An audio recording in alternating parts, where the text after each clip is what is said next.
एक पेड़ पर बसा पूरा गांव।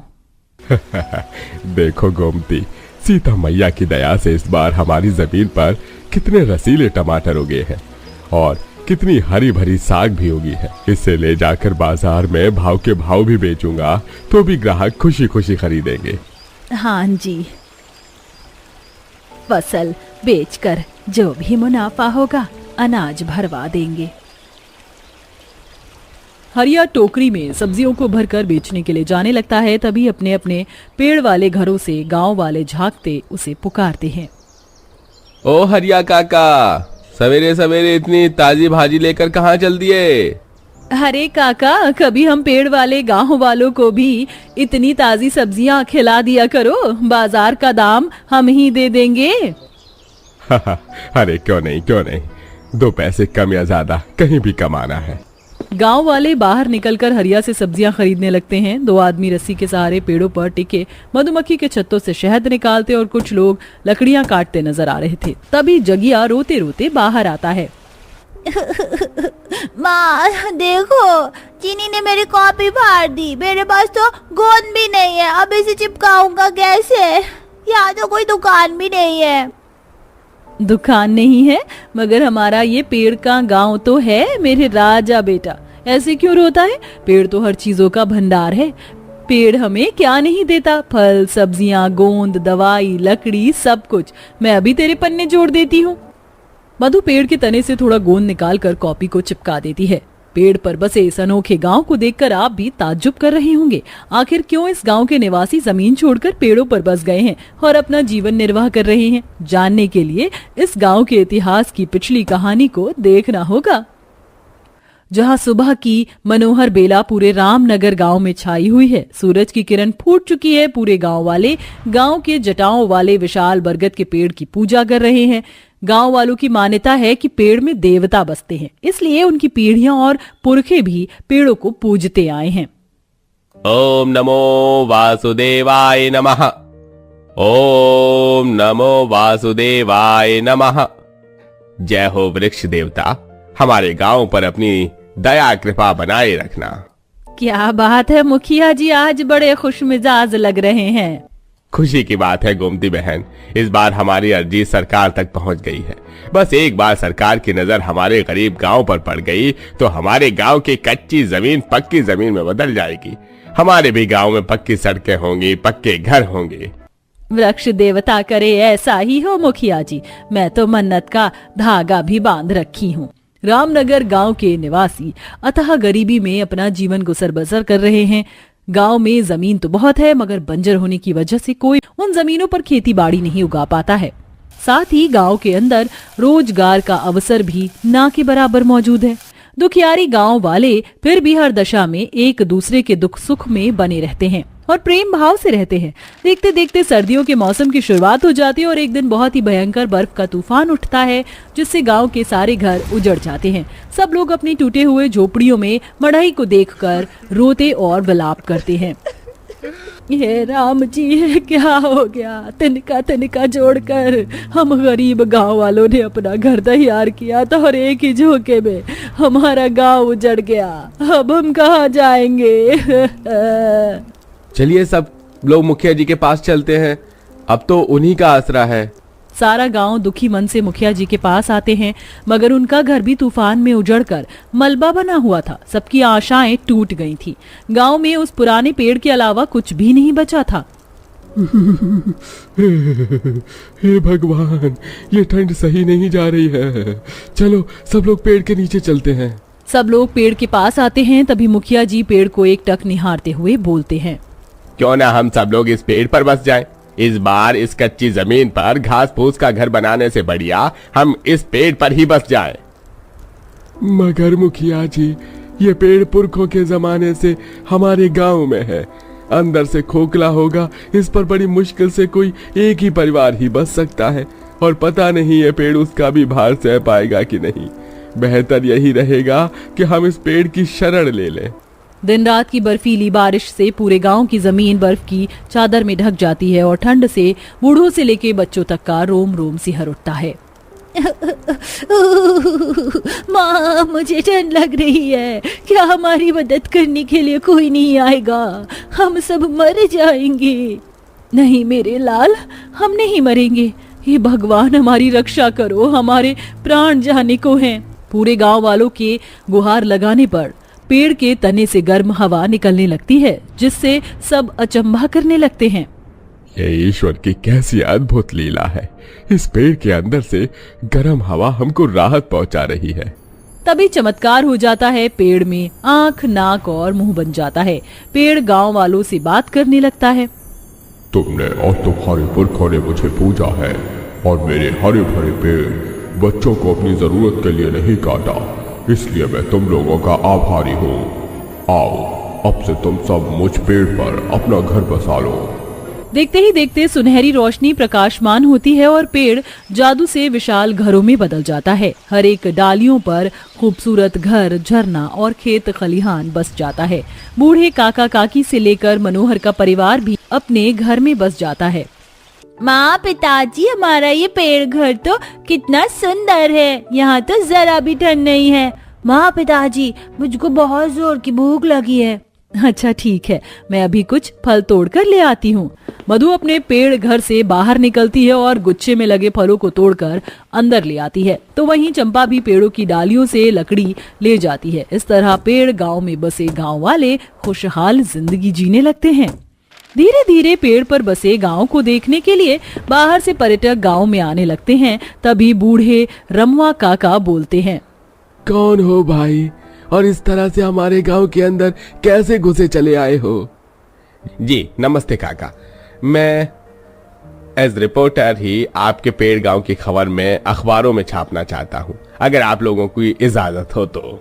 ये सुनकर मुखिया जी खिसियाए मिजाज में बोलते हैं। कोई जरूरत नहीं हमारे पेड़ गांव के बारे में खबर छापने की।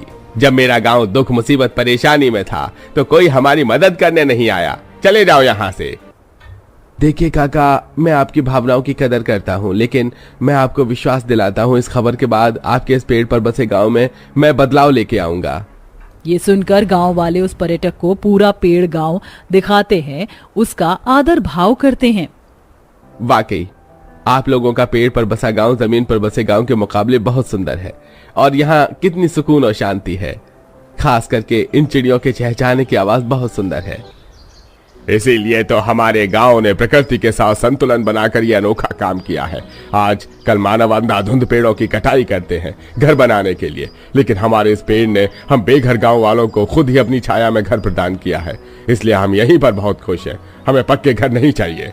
इसके पश्चात रिपोर्टर गांव से चला जाता है। धीरे धीरे पेड़ पर बसे गांव वालों की खबर हेडलाइंस बन जाती हैं, जिससे सरकार की नजर उस गांव पर पड़ती है और गांव के हालात बदल जाते हैं। सड़कें पक्की हो जाती हैं और सब लोग मिलकर पेड़ का धन्यवाद देते हैं। देखो, आज हमारे इस पेड़ ने हमें गरीबी से भी बचा लिया। अब हमारा गांव हर तरह से संपन्न हो रहा है। ठीक कहा हरिया चाचा, इंसानों के मुकाबले प्रकृति हमारा हर कदम पर साथ निभाती है। धन्यवाद प्यारे पेड़, तुमने कठिन समय में हमें शरण दिया। गांव वालों का धन्यवाद सुनकर पेड़ मुस्कुरा कर कहता है, चंपा, तुम लोगों ने हमें जीवन दान दिया है, मगर आज मानवता ही हमारा संहार कर रही है। लोग अपना आशियाना बनाने के लिए हमें काट डालते हैं, लेकिन वो ये नहीं जानते कि हमसे ही उनका कल है और हमसे उनका आज। हम नहीं तो वो नहीं। यदि हम मिट गए तो वो भी सांस नहीं ले पाएंगे, वो भी मर जाएंगे। मैं हमेशा इस गांव की मदद के लिए बना रहूंगा। पूरा गांव खुशियों से अपने मकानों में बस जाते हैं, लेकिन सुकून की तलाश में वह अपने पेड़ घर में भी आया जाया करते थे और जमीन से ज्यादा उन्हें पेड़ घर में शांति मिलती थी। अरे, ये तो कोई जादुई गुफा है। बाहर से कोयले की और अंदर देखो, पूरा आलीशान महल है। महल। हमने सोचा था दोनों माँ बेटी गांव से निकल जाने के बाद दर दर की ठोकरें खाएंगे, रोती रहेंगी, लेकिन हमें क्या पता था कि ये लोग ऐश से अपनी जिंदगी काटेंगे। अरे भाई, मुझे तो लगा ये कल को वापस आएंगे हमारे पास और पैरों में गिरकर माफी भी मांगेंगे कि हमसे गलती हो गई, माफ कर दो, गांव में रहने के लिए थोड़ी जगह दे दो। लेकिन इन लोगों के हाथ में कोई जादुई गुफा लग गई है ना, तभी तो ये लोग अब हमें अकड़ दिखा रहे हैं। कोई बात नहीं, इनके हाथ में जो भी गुफा लगी है अब तो ये हमारे हाथ में है ना, और अब वापस से दोनों माँ बेटी के वही दिन शुरू होने वाले हैं। जिसको जो भी पसंद आ रहा है इस गुफा से वो ले सकता है, कोई हमें रोकने वाला नहीं है। गांव वाले कोयले की गुफा से महंगी महंगी चीज उठाने लगते हैं, लेकिन तभी अचानक से एक चिंगारी निकलती है और उसे गुफा में आग लगने लग जाती है। अरे अरे बचाओ, अरे बचाओ कोई हमें, अरे आग लग गई है, हम कैसे निकलेंगे यहाँ से? यहाँ बाहर का रास्ता भी नहीं दिख रहा। ये कैसी अद्भुत गुफा थी जो बाहर से कोयले की है और अंदर से आलीशान महल की तरह है, और गांव वालों के जाते ही उस गुफा में आग कैसे लग गई? कहानी के पीछे भाग में ही इस गुफा की सारी सच्चाई छुपी है, इसीलिए हम पीछे भाग में चलते हैं। राधा छोटे से गांव में अपनी बेटी शिवांगी के साथ रहती थी और एक छोटी सी झोपड़ी में अपने जैसे तैसे रहते थे। एक शाम राधा खेत से घर लौटती है। माँ, हम कब तक इस गांव में रहेंगे? मुझे इस गांव में बिल्कुल नहीं रहना। कोई हमसे सीधे मुंह बात तक नहीं करता, और अगर हमसे कुछ बात करने आ भी रहा हो तो वह अपने मतलब से ही बात करने आता है। पर हम क्या कर सकते हैं? लोग इस बात का फायदा उठाते हैं कि हमारे घर में किसी आदमी का साया नहीं है। तेरे पिता तो बचपन में ही मर गए, पर मैं तो हूँ ना। तू अपनी माँ के होते हुए क्यों डर रही है? दोनों बेटी सारी कमियों के बावजूद भी उस गांव में जैसे तैसे रह रही थी। कुछ दिनों बाद राधा थोड़ी सी जमीन जिसमें खेती करती है वहां जाती है। अरे भैया, ये तो मेरा खेत है, आपने मेरे खेत में अपना खेत क्यों ले आए? यहाँ से तो मेड़ जाती है। तो क्या हुआ? वैसे भी बिना किसी आदमी के मदद के तुम लोग कुछ भी नहीं कर पाते, इसीलिए मैंने ले ली। आप ये क्या बात कर रहे हैं? एक तो आपने गलती की, ऊपर से गलती पर अकड़ भी रहे हैं। अभी तो बस अकड़ रहा हूँ, अगर मेरी बात नहीं मानोगे तो जो बची हुई कुछ जमीन है ना वो भी ले लूंगा। उस आदमी की धमकी सुनकर राधा कुछ नहीं कहती और चुपचाप घर आ जाती है। घर आते ही राधा की पड़ोसन सुशीला आती है। अरे राधा बहन, कैसी हो? आजकल तो दिखती ही नहीं। बस काम में ही लगी रहती हूँ। वैसे राधा बहन, मैं यहाँ शिवांगी के लिए आई हूँ। मेरा भाई है, उसके रिश्ते की बात चला दो अपनी बेटी से। हाँ, उम्रदार है, थोड़ा पीता भी है, लेकिन तुम्हारी बेटी को इससे अच्छा तो कोई मिलेगा नहीं। उसका तलाक हो गया है पीने की वजह से, 2 बच्चे हैं, ठीक है ना? रिश्ता लगा देती हूँ। ये कैसी बातें कर रही हैं? अरे आपकी खुद की एक जवान बेटी और मेरी बेटी की जिंदगी खराब करने के बारे में सोच रही हैं। निकल जाइए, मैं ऐसे लोगों से बात तक करना पसंद नहीं करती। राधा सुशीला को घर से निकाल देती है। कुछ दिनों बाद राधा की जब थोड़ी सी जमीन बची थी वो भी गांव वाले हड़प लेते हैं। गांव वाले पता नहीं क्यों हमारा इतना खून पीते हैं। माँ, मैं तो कब से कह रही हूँ कि हमें इस गांव को छोड़ देना चाहिए। हम गांव छोड़कर कहीं नहीं जा सकते हैं, हमें यहीं रहना पड़ेगा, जैसा आपको सही लगे। कुछ दिनों बाद शिवांगी घर के बाहर वाले बाथरूम में नहा रही होती है कि तभी पेड़ से कुछ आवारा लड़के झांकने लड़के हैं। देख देख, नहाते हुए कितनी मस्त लगती है। तभी वहां शिवांगी की माँ आती है और ये सब देख लेती है। कैसे निकम्मे हो, तुम्हारे घर में माँ बहन नहीं। रुको, तुम्हें अभी बताती हूँ मैं। अरे भाग भाई, उसकी माँ आ गई। राधा उन लड़कों को तो भगा देती है, लेकिन अब राधा गांव में रहने को तैयार नहीं थी। शिवांगी, हम अब इस गांव में नहीं रहेंगे। अब तक मैं इसलिए चुप थी क्योंकि तेरी इज्जत पर कभी बात नहीं आई, लेकिन मुझे अब इस गांव में बिल्कुल नहीं रहना है। अब हम इसी समय इस गांव को छोड़कर जा रहे हैं। दोनों उसी समय गांव छोड़कर जाने लगते हैं। ठंड का मौसम था और सुनसान सड़क पर दोनों को काफी ज्यादा ठंड लग रही थी। माँ, बहुत ज्यादा ठंड लग रही है, हम कहाँ जाएंगे? हमने कहीं गलती तो नहीं कर दी गांव छोड़कर? नहीं, कोई गलती नहीं करी है। जहाँ हमारा सम्मान नहीं, वहाँ हम नहीं। मैं अपनी बेटी पर कोई आंच नहीं आने दे सकती थी। और तू चिंता मत कर, हमें कहीं ना कहीं से कुछ रहने की जगह तो मिल ही जाएगी। दोनों इधर उधर जंगल में भटकने लगते हैं। तभी राधा को एक कोयले की गुफा दिखती है। देख देख शिवांगी बेटा, कोयले की गुफा, हम वहाँ रह सकते हैं। ठंड में ये जगह भी बहुत अच्छी लग रही है, चलो हम वहीं पर रहते हैं। दोनों माँ बेटी कांपते हुए कोयले की गुफा में जाते हैं और वहां रहने लगते हैं। माँ, यहाँ तो ठंड लग रही है, लेकिन आग भी नहीं जला सकते। अगर आग जलाई तो पूरी कोयले की गुफा जल जाएगी और हम भी। कोई बात नहीं, हम यहाँ आग नहीं जला सकते तो क्या हुआ, हम यहाँ से कोयला ले जाकर बाहर तो आग जला ही सकते हैं ना। राधा और शिवांगी वहां से कुछ कोयले इकट्ठा करती है और बाहर जाकर आग जलाती है। माँ, कोयले की वजह से मेरे पूरे कपड़े ही काले काले हो गए हैं। कोई बात नहीं, अब की बार हम जाएंगे ना तो जमीन पर पत्ते बिछा देंगे, इससे ठंड भी नहीं लगेगी और कपड़े गंदे भी नहीं होंगे। और माँ, भूख का क्या करें? बेटा थोड़ा सब्र कर, यहाँ कहीं आसपास फल होगा तो मैं तुझे दे दूंगी। राधा पेड़ से फल तोड़कर लाती है और दोनों माँ बेटी फल खाते हैं और रात के समय कोयले की गुफा में ही पत्ते बिछाकर सो जाते हैं। माँ अच्छा हुआ हमने गांव छोड़ दिया, कम से कम वहाँ पर हमें कितनी परेशानियां झेलनी पड़ती थी, यहाँ तो हम खुश हैं। हाँ बेटी, यहीं मैं पास में झरना देखा था, मैं कल सुबह पानी भी ले आऊंगी। अगली सुबह दोनों पानी लेकर वापस कोयले की गुफा में आते हैं तो उसे गुफा को आलीशान महल में देखती है, जो कि बाहर से कोयले की गुफा थी और अंदर से महल। माँ ये तो एक आलीशान महल बन गया अंदर से, ये कैसा चमत्कार है? मुझे भी कुछ समझ नहीं आ रहा, ये जादुई कोयले की गुफा है क्या? हाँ, ये एक जादुई कोयले की गुफा है, लेकिन तुम दोनों माँ बेटे के लिए तुम दोनों ने पहले ही बहुत तकलीफ का सामना करके यहाँ पहुंची हो। अब तुम दोनों को यहाँ किसी तकलीफ का सामना नहीं होगा, सारी चीज तुम्हारे पास मौजूद है। माँ सच में भगवान होते हैं, वो किसी न किसी रूप में हमारी मदद के लिए आ ही जाते हैं। खुद देखो, ऐसी जगह में कोयले की गुफा मिली, वो भी जादू से आलीशान महल बन गई अंदर से। हाँ बेटी। दोनों माँ बेटी खुशी खुशी जादुई कोयले की गुफा में रहने लगती हैं, लेकिन माँ बेटी के बारे में गांव वालों को पता चल जाता है। अरे बहुत हो गया उन दोनों माँ बेटी का, उन्हें उनकी औकात पर लाना ही पड़ेगा, किसी गुफा में रह रहे। चलो आज हम चलते हैं। गांव वाले सारे जादुई गुफा की चीज उठाने लगते हैं, तभी आग लग जाती है। गांव वाले चिल्लाने लगते हैं कि तभी राधा और शिवांगी कोयले की गुफा में आग देख लेती है। माँ देखो, हमारे घर में आग लग गई है और वहाँ से कितने लोगों की चिल्लाने की आवाज आ रही है। हे भगवान, बस किसी की जान पर ना बनी हो। चल शिवांगी, हमें सबकी मदद करनी होगी।